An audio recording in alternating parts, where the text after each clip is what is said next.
So while this definitely hurts the MLB, I don't think there's any question that it's a victory for the NFL. I think it'll be, at the very least, a short-term victory for Murray. Most importantly, I think those teams in the top 10 in the NFL draft who desperately needed a quarterback, they're the biggest beneficiaries.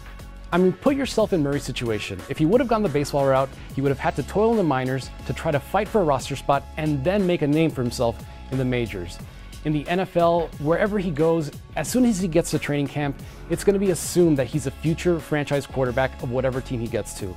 Not only that, but with that publicity and that exposure, if he goes to a good market with a lot of eyes on the team, there's no question that endorsement deals and sponsors are going to be calling for him to be the face of their product for years to come.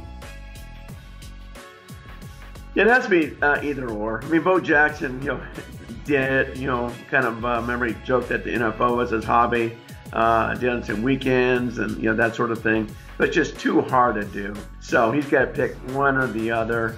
Baseball's got the great longevity and everything else. If you're Murray, you're used to playing these huge crowds. Do you really want to ride the buses in minor leagues, play in front of a few hundred people in these small cities? Sharing a room in a hotel of 6. Hey, if it doesn't work out, the Oakland A's still have his rights.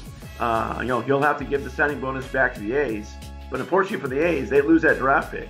It's not like you pick a guy and you couldn't sign him. They did sign him. So it'd be a huge blow for the A's. Aside from Dwayne Haskins out of Ohio State, Murray is the quarterback that this draft absolutely needed. It's still extremely early, so a lot can change, but I actually think there's a run between picks 4 and 8 where both Haskins and Murray could end up going. All these teams either need a quarterback right now, or they have a veteran in place in the cases of the Buccaneers and the Lions, where the production hasn't matched the salary, so they could be looking for eventual replacements.